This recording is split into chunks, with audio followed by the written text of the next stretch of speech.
Hello, everyone. Welcome to Straight Bat with Gulf News. We are at the fag end of the World Cup, in fact, the last semi final. And India is not going to be there in the final. England will play Pakistan in the final. That is what today's match has shown us. India lost by 10 wickets, and England won with 4 overs to spare. That is quite a rout, actually. To learn about all about that, let's head over to Satish, the sports editor of Gulf News. Satish, what did you make of today's match?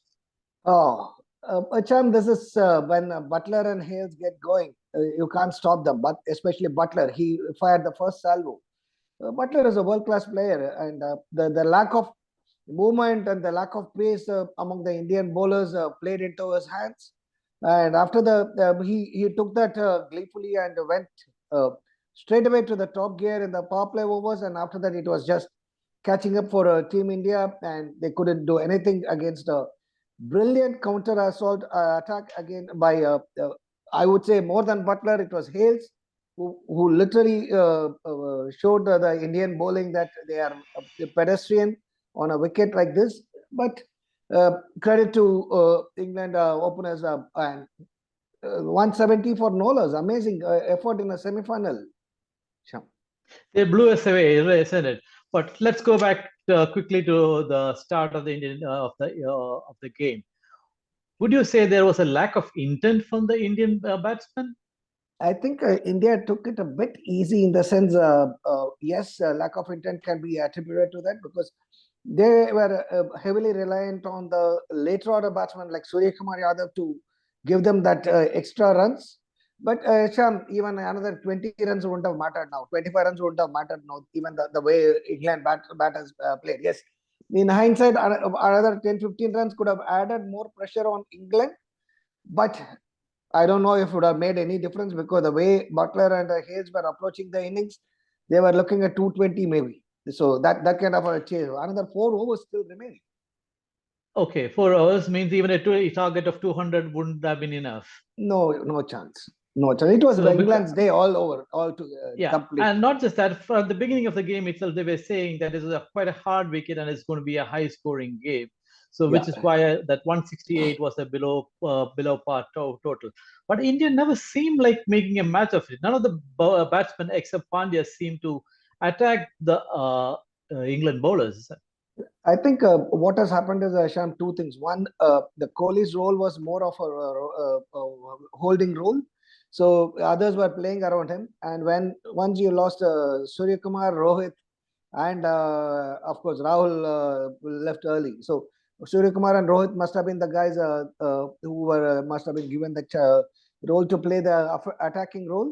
But once their wicket came in, I think Pandya needs some time to get into the groove, and then because England were bowling at a very good uh, uh, uh, places, areas basically, because they were not giving fast balls, they were bowling the slow ones, they were bowling the cutters, they were bowling back of length.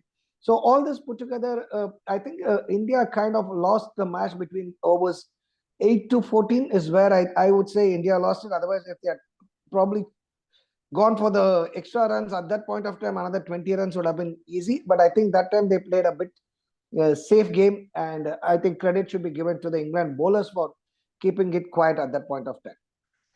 England spinners, especially because Adil Rashid's 4 overs cost him only 20 runs and got the Correct. victors. Surya Surya Kumar Kumar. Yadav. Not just that, Correct. Livingston was allowed to bowl 3 overs. Yeah. These were overs where India should have accelerated, and do, that was actually quite dampening. There's very little time left to make up after that. But don't you think at that juncture, the areas you are saying 8 to 14, shouldn't Kohli have stepped up? See, I think that's where maybe they have stuck to their own roles because they don't want to have more wickets from both ends so that at least one set batsman goes till the 15th. Otherwise, maybe India wouldn't have even got 168 if Kohli had got out at that point of time trying to go on the offensive. So I think, but the thing is, yes, one more aspect we need to also understand is the wrist spinners were getting a lot of purchase out of this wicket. And unfortunately, India didn't have a single wrist spinner. So it was getting difficult to hit them. The ball was gripping and bouncing more than what you expect.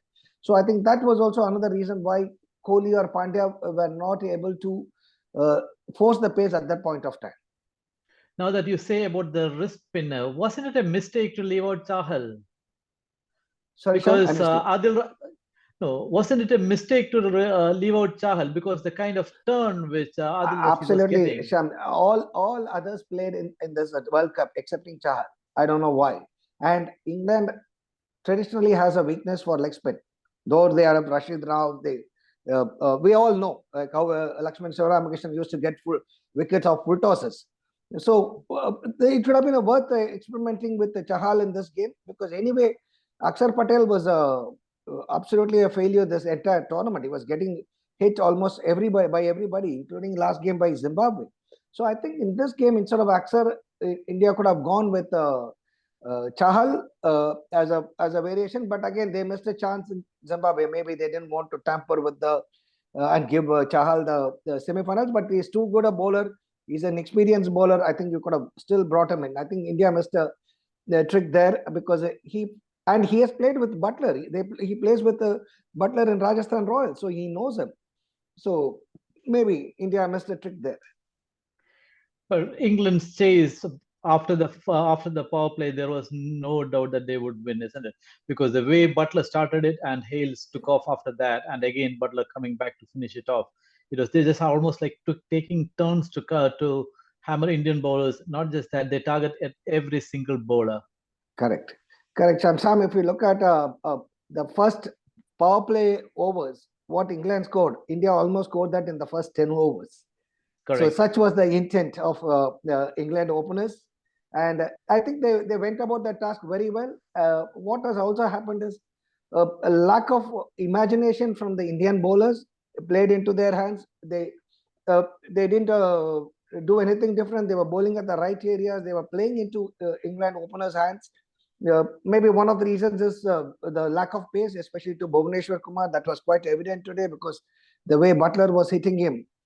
Therefore, and I think one or two balls only swung, but after that, there was no movement at all. So that made him a very pedestrian bowler where both Butler and Hales were able to get their timing right, and that gave them the confidence to go after the other bowlers.